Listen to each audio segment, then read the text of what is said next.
It's Gerard Butler, it's action, something goes wrong, and he has to fix it. It's a pretty standard formula, but man, is it exciting. Let's talk about Kandahar.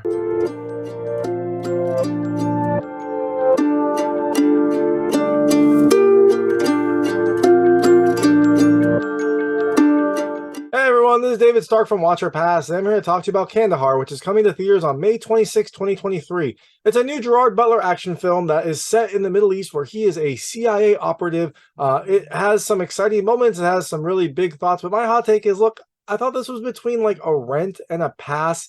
I'm not sure which one to go. I think I'd probably do overall a pass on it. It is a nice solid effort with some pretty big action, but it is kind of overly long, and I don't think it had kind of the emotional impact that I was expecting to have on it. I guess it's kind of unfair because I just saw Guy Ritchie's The Covenant, which has a similar-ish theme, not exactly the same, but a similar theme, and it is much stronger overall. This is like a more like spy operative Covenant that doesn't hit the same emotional highs, doesn't have the same level of action, and so overall, I think it just felt like an imitation, even though I know that they were probably made at different times. It's just unfortunate timing for the two films. But I'm going to tell you a little bit more about the film, a few things I liked, a few things I didn't like, and go into that ending. So as you can imagine, there will be spoilers in the ending section. If you don't want to know what happens in this film, I would turn it off when I get to the ending section. Before that, I'll keep it vague. I'll keep it spoiler-free, but I will let you know when I get to those spoilers. So in Kandahar, you have Gerard Butler playing Tom Harris, who's an undercover CIA operative in Afghanistan. He is kind of in there sabotaging things, trying to kind of run some ops.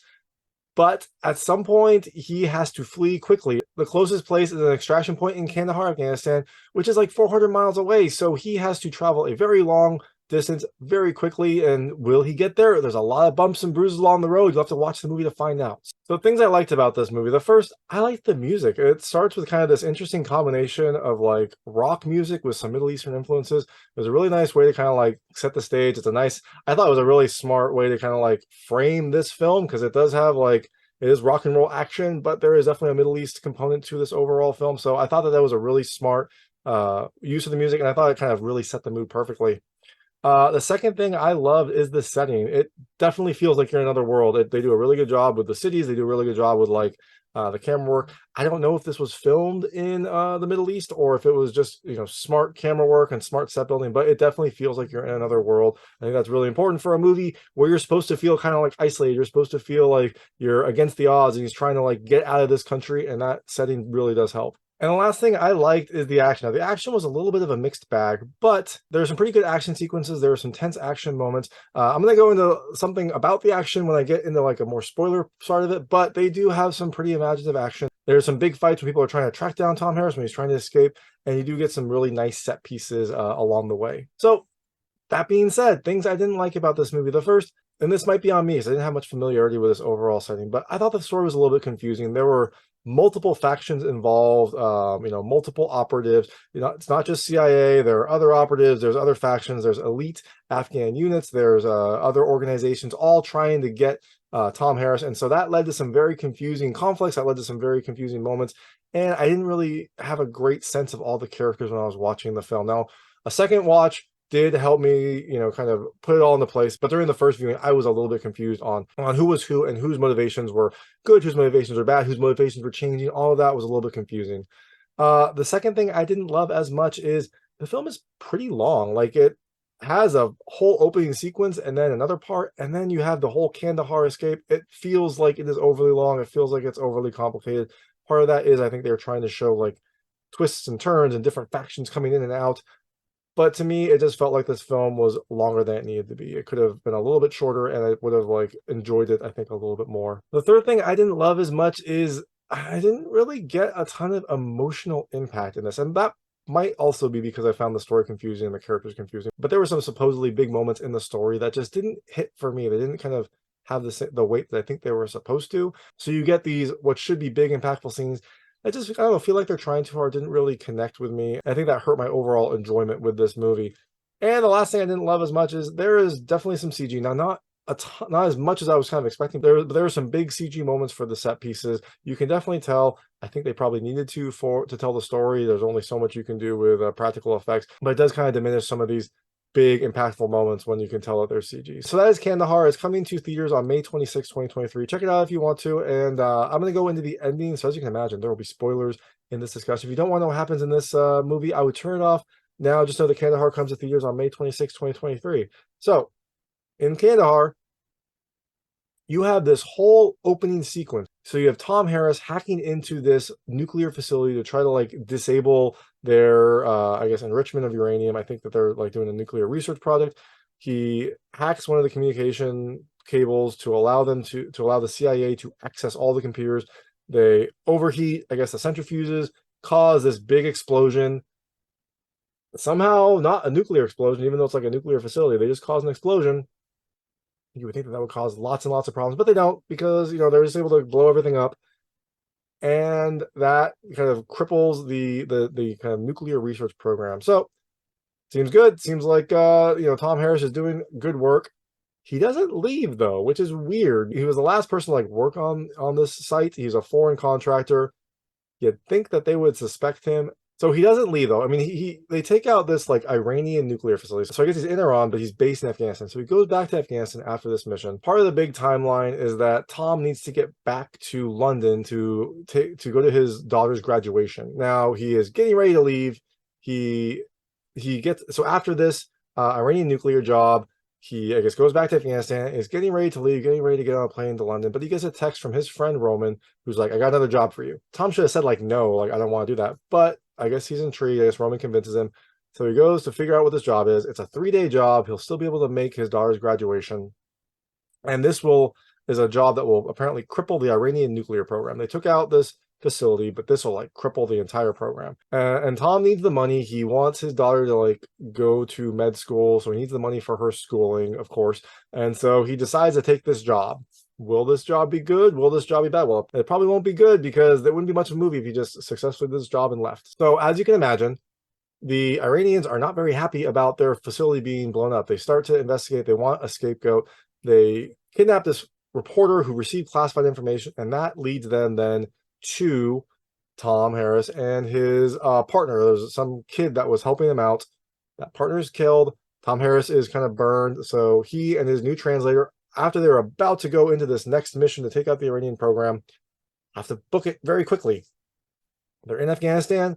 They don't have many friends. They kind of don't have many options because they are now very, very wanted. So they have to escape. Now, apparently, Tom, even though he's working for the CIA, is former British MI6. And so the British MI6 has an extraction plane leaving from Kandahar in like a couple days. It's going to touch down for a minute.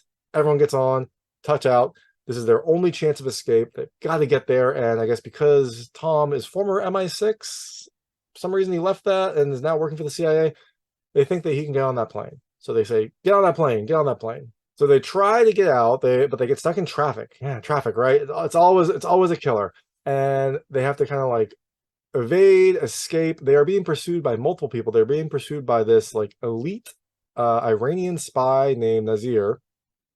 And they're also being pursued by these elite Afghan guards who want to like capture them, I guess, to sell them on the free market and get that money. So they have multiple people who are trying to stop them as they're trying to make their way to Kandahar.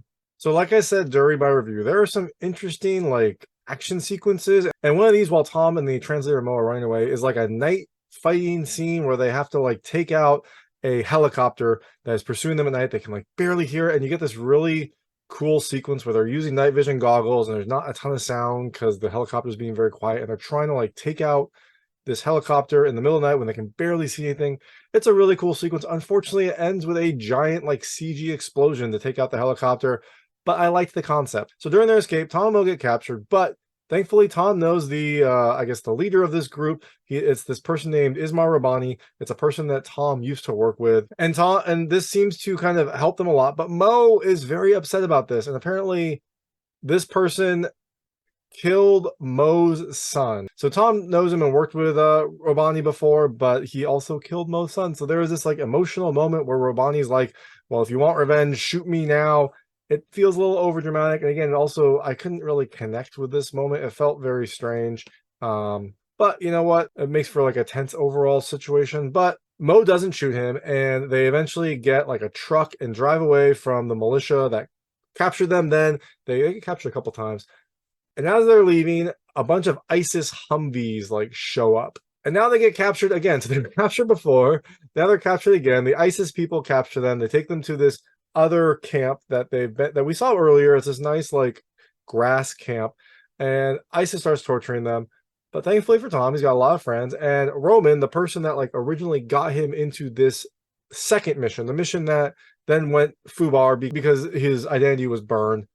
Roman feels bad, I guess, and calls in some favors from some Afghan special forces friends. So Roman, who I think is American CIA, is like in deep cover in Abu Dhabi and calls in some favors from his Afghanistan special forces friends to go and attack this ISIS base. And so they go in, they're, I guess, tracking Tom, and when they find that Tom and Mo get captured, they infiltrate and they like pretend to be a different type of troop and then go and just like start taking them out. But it is a very violent attack. Like Roman calls in this favor from these Afghan forces to like help him rescue his friend. But like 50% of the Afghan special forces folks die. Like a bunch of them get shot. Like Roman like helps get them out, but like a bunch of them die. But Roman gets Tom and Mo out of this second capture. So now they're leaving the ISIS camp and they're still being pursued by Agent Nazir. And he is apparently a badass. Like he was on a motorcycle for a lot of it, which is pretty cool looking. Now he's in a like armored transport shooting them. They're like trying to get to Kandahar. They're driving away. It's Roman, Tom, and Mo. They're exchanging fire and Roman eventually gets shot. And so rather than like return fire some more, I guess he wants to do a distraction. So he like falls out of the truck, which again also felt very weird because like, dude, just keep going. You're almost at Kandahar. If you get to the base, this guy's not gonna be able to get to you. When he like gets out, he like falls out, gets out his gun, like opens fire on Agent Nazir and the driver. Doesn't hit any of them, which you would think like a special forces dude would be able to at least hit someone. Doesn't hit any of them. He gets killed. He at least, I guess, delays Agent Nazir. And so Tom and Mo keep going. Agent Nazir tries to catch up to them. And now they also have ISIS fighters pursuing them. So Roman did something good, but it didn't really help them that much. They're driving. A Jeep pulls up next to them with a rocket launcher, of course, shoots the Mo and Tom's car, truck, whatever they're driving, with a rocket launcher, blows up. Amazingly, because it's Gerard Butler, he doesn't get killed, but their transport is destroyed. Even though they get hit by a rocket launcher, Mo and Tom are still alive. And now we got Agent Nazir coming in his motorcycle. They have this weird, like crazy standoff where like the motorcycle approaching, Tom like pulls out the gun, they shoot. Tom gets hit in the side, but he hits Agent Nazir in the neck, and that like causes him to fall out of the motorcycle. Or I think he hits him in the head first. Like helmet, he's gonna take the helmet off, and then he hits him in the neck. It's a pretty intense sequence. Again, it feels like more of a Mission Possible movie than some sort of like military movie. But in any event, they have a fight. Unfortunately, they are getting surrounded by ISIS Humvees. They're all approaching them from all sides. Now, during this whole thing, because Tom was on a CIA op, the CIA has been watching him, but they have been hesitant to intervene. And so they see all these Humvees approaching, and the CIA guys are like, you know what? We've had enough people die today. We're going to go and do it. And they fire off hellfires at these approaching Humvees and just like obliterate everyone, which I guess they don't ask their chain of command, which is probably not going to be good for them. But they do take out the ISIS people, so Tom and Mo are safe. They get a Humvee, well, I guess one of the few remaining Humvees that didn't get completely destroyed, drive off to Kandahar, make it just in time for the flight. They get on the flight, get out of Afghanistan, get extracted to, I assume, London. And that's that. And also there is this reporter that was like kidnapped initially, and she gave up Tom's location. She was tortured a few times in this movie. She doesn't really have a big appearance, but she also gets released, I guess, after Tom and Mo extract. So all's well that ends well, I guess. But that is Kandahar. It is coming to theaters on May 26, 2023. Like I said, it's between a rent and a pass. The story gets a little bit crazy in the end, but at least there's some interesting concepts. There is a beautiful setting and some decent action. So if you check it out, let me know what you think. Let me know if you agree. Let me know if you disagree. And thanks so much for watching. If you liked this review, please like and subscribe to this channel. It helps me out a lot. Make sure all my new content goes straight to you. Thank you.